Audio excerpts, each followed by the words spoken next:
Hello guys, welcome to Hemanth diaries YouTube channel. ఈరోజు మనమైతే మధ్యాహ్నం జరిగే సీఎస్‌కే వర్సెస్ ఎల్ఎస్‌జీ మ్యాచ్‌నైతే ప్రివ్యూ చేయబోతున్నాం.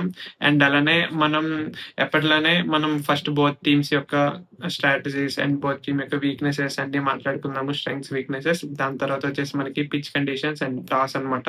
అండ్ దాని తర్వాత మనకి ప్రిడిక్షన్ అయితే చెప్పబోతున్నా. So, this is the format మన వీడియో అయితే ఉండబోతుంది.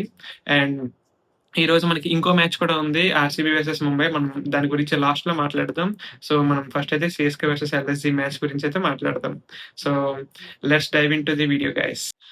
మనం ఫస్ట్ అయితే సీఎస్‌కే గురించి మాట్లాడుకుందాం. మనకెప్పుడు సీఎస్‌కే అన్నా సరే మనకు గుర్తొచ్చేది కామ్‌నెస్, ప్రెషర్ సిట్యుయేషన్స్‌ని హ్యాండిల్ చేయడం అండ్ అలానే ఎక్స్‌పీరియన్స్‌నైతే చూపించడం.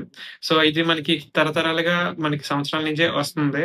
అండ్ ఈరోజు మ్యాచ్ అయితే మనకి చెన్నైలో చెపక్‌లో జరగబోతుంది. అండ్ మనకి చెప్పారు. చెప్పకలో మనకి వికెట్‌ని రిలే చేశారు. అంత స్పిన్ అయితే అనుకూలించట్లేదు ఒకప్పుడులా. But not to forget last time మనం చూస్తున్నట్టయితే 'నూర్ అహ్మద్' అండ్ అలానే 'అకీల్ హుస్సేన్' ఎట్లా అయితే వికెట్స్ తీశారో మనకి ముంబై ఇండియన్స్‌తో మొన్న మ్యాచ్ జరిగినప్పుడు కూడా. ఇప్పటికి కూడా ఇంకొంచెం సహకారం అయితే ఉంది పిచ్ నుంచి. అది యూజ్ చేసుకున్న దాన్ని బట్టి ఉంటదనమాట. అండ్ మనకిప్పుడు సీఎస్‌కే గురించి మాట్లాడుకుంటే మెయిన్‌గా మనం ఓపెనర్స్ గురించయితే మాట్లాడుకోవాలి. సంజు శాంసన్ అలానే రుతురాజ్ గైక్వాడ్. సంజు శాంసన్ అయితే కన్సిస్టెంట్‌గా పెర్ఫార్మ్ అయితే చేస్తున్నాడు. అండ్ నాట్ టు ఫర్‌గెట్ మనకి సీఎస్‌కే గెలిచిన 5 మ్యాచెస్‌లో 4 మ్యాచెస్ అయితే మనకి సంజు శాంసన్ గెలిపించాడనే చెప్పుకోవచ్చు. బికాస్ దానిలో 2 సెంచరీస్ ఉన్నాయి. అండ్ 230+ స్కోర్స్ అయితే ఉన్నాయి. సో మనకి సంజు శాంసన్ నిలబడ్డాడు అంటే ఆల్మోస్ట్ సీఎస్‌కే విన్ అయితే కన్ఫర్మ్ అయినట్టే మనం చెప్పుకోవచ్చు ఈ సీజన్‌లో చూస్తున్నట్టయితే. అండ్ అలానే ఇంకో సైడ్ మనం చూసుకుంటే రుతురాజ్ గైక్వాడ్. రుతురాజ్ గైక్వాడ్ అయితే ఈ సంవత్సరం ఒక 2 ఇన్నింగ్స్ అయితే మంచిగా ఆడాడు. అలానే మనకి ఫార్మ్ అయితే కంటిన్యూ అవ్వాలని అయితే కోరుకుందాం. But not to forget Ruturaj Gaikwad also మంచి ఇన్నింగ్స్ అయితే ఆడతాడు. మనకి లాస్ట్ సీజన్స్‌లో గట్టా చూసాము. ఈ సీజన్ అంతా ఆఫ్ దాంట్లో అయితే ఉన్నాడు. Ruturaj Gaikwad has to improve అన్నమాట. మంచిగా అయితే చేయాలి. ఈ మ్యాచ్‌లో గెలాలి అంటే.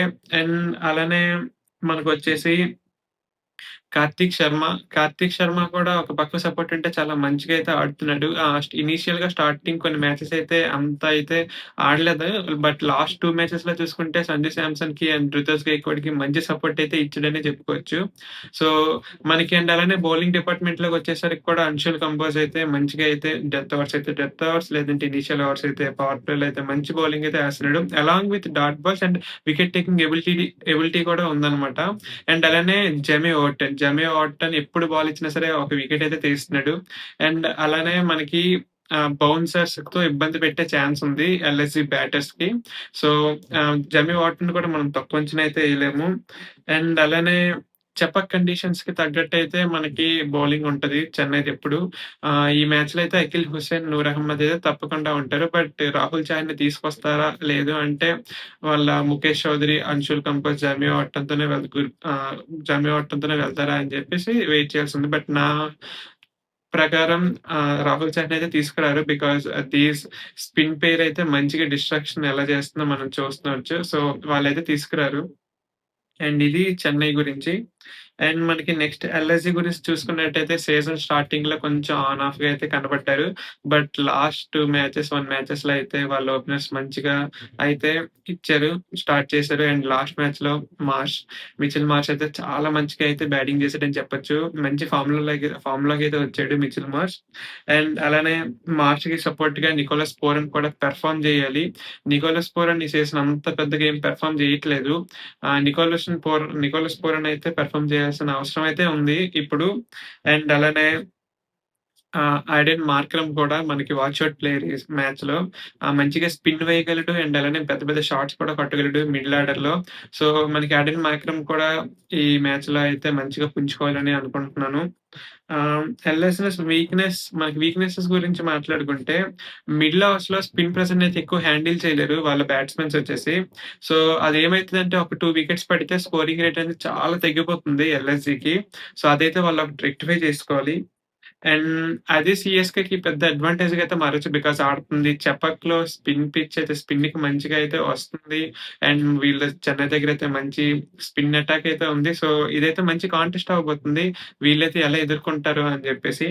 అండ్ నెక్స్ట్ మనకి టాస్ కండిషన్స్ అండ్ పిచ్ గురించి మాట్లాడుకుంటే ఆహ్, మ్యాచయితే చెప్పకలో జరగబోతుంది కాబట్టి పిచ్చయితే మనకి బ్యాటింగ్‌కి, బౌలింగ్‌కి రెండిట్లికి అనుకూలిస్తది. మనకి స్పిన్నయితే వాళ్ళెట్లా యూజ్ చేసుకుంటారు అన్న దాన్ని బట్టయితే ఉంటదిక్కడ. అండ్ స్టార్టింగ్‌లో బ్యాటింగ్‌కయితే మంచిగా సపోర్ట్ చేస్తది. బట్ ఇన్నింగ్స్ ప్రోగ్రెస్ అయ్యే కొద్దీ వికెటయితే స్లో అవుద్ది. సో, స్పిన్నర్స్‌కి గ్రిప్ అండ్ టర్న్ అయితే దొరుకుద్దనమాట మిడిల్ ఓవర్స్‌లో. అండ్ అలానే వెదర్ కూడా చాలా హ్యూమిడిటీ ఉంటది. అలిసిపోతారు fast bowlers and not only bowlers మనకి బ్యాట్స్‌మెన్స్ కూడా ఫుల్ హ్యూమిడిటీ కండిషన్స్ అయితే ఉంటాయి. సో, నా ఒపీనియన్ ప్రకారం అయితే టాస్ అయితే చాలా ఇంపార్టెంట్. మోస్ట్‌లీ టాస్ గెలిచే వాళ్ళైతే ఇక్కడ చేస్ చేయడానికే ఇష్టపడతారు. And not to forget Chennai అయితే లాస్ట్ 6 ఇయర్స్‌లో ఒక్కసారి కూడా 180 ప్లస్ స్కోర్‌నయితే చేస్ చేయలేదు. వాళ్ళకైతే అది ఇప్పటికి కూడా ఉండిపోయింది. సో, యాక్చువల్‌గా ఇక్కడ ఫస్ట్ ఇన్నింగ్స్ స్కోర్ నార్మల్‌గా చూసుకుంటే 170-180 బట్ కొంచెం మనం ఈ సీజన్ ఎక్స్‌పెక్టింగ్ బ్యాటింగ్ చూస్తున్నాం మనం. సో, నా అంచనా ప్రకారం 190-200 అయితే మంచి స్కోరే అనిపిస్తుంది ఈ వికెట్‌లో. మరి చూద్దాం. హ్మ్. ఇక్కడ మనకి బిగ్గెస్ట్ బ్యాటిల్ గురించి మాట్లాడుకుంటే CSK spinners versus Mitchell Marsh అన్నమాట. మిచెల్ మార్ష్ పవర్ ప్లేలో వికెట్ ఇవ్వకుండా మిడిల్ ఓవర్స్‌లో ఉంటే సీఎస్‌కే స్పిన్నర్స్‌ని ఎలా ఎదుర్కొంటాడు అని జెప్పేసయితే ఒక సమస్యగా ఉందిక్కడ. మరి ఎట్లా ఎదుర్కొంటాడు ఏంటి అని జెప్పి మనమైతే వెయిట్ చేసి చూడాలి. తర్వాతొచ్చేసి పూరన్ వర్సెస్ మనకి ఇటు పక్క పెట్టే స్పిన్ ప్రెజర్. సో, పూరన్ అయితే మనకు తెలుసు అంతగా అయితే ఆడట్లేదు. సో, మనకి పూరన్ ఎట్లా ఎదుర్కొంటాడు ఆహ్, చెన్నై స్పిన్నర్స్‌ని అని జెప్పేసి అదొకటి కూడా ఉంది.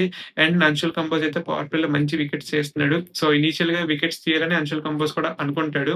అండ్ ముఖేష్ చౌదరి కూడా. Mukesh Choudhary is also doing very good spells అన్నమాట. రీసెంట్ మ్యాచెస్‌లో చూసుకుంటే. ఇంపార్టెంట్ టైమ్స్‌లో ఆళ్ళకి డాట్ బాల్స్ ఎక్కువేస్తున్నాడు. ప్రెజర్‌నయితే బిల్డ్ చేస్తున్నాడు. సో, అండ్ ఇటుపక్క మనకి సీఎస్‌కే దుక్కు చూసుకుంటే మిడిల్ ఆర్డర్ అయితే అంత కరెక్ట్‌గా లేదు. బ్రెవిస్ నుంచయితే ఈ దాంట్లో రన్స్ లేవు. అండ్ అలానే మనకి దూబే అయితే అసలు పూర్ ఫార్మ్ అయితే ఉంది ఈ సీజన్‌లో. దూబే అయితే అస్సలు ఆడట్లేదు. వాళ్ళైతే అదొకటి చూసుకోవాలి. హ్మ్. తర్వాత నా ఓవరాల్ ప్రిడిక్షన్ వచ్చేసి మనకి ఆహ్, maybe because of the pitch conditions and all మనకి సీఎస్‌కే ఫార్మ్‌లో కూడా ఉన్నారు. లాస్ట్ 2, 3 మ్యాచెస్ అయితే మనకి గెలుస్తూ వస్తున్నారు. అండ్ వాళ్ళు 10 పాయింట్స్ అయితే ఉన్నారు. Just 2 matches away from the top 1 team అన్నమాట. సో, నాకైతే ఈ మ్యాచ్‌లో కొంచెం స్లైట్‌లీ సీఎస్‌కేకైతే అడ్వాంటేజ్ ఉంటదనిపిస్తుంది. మీరు చెప్పండి.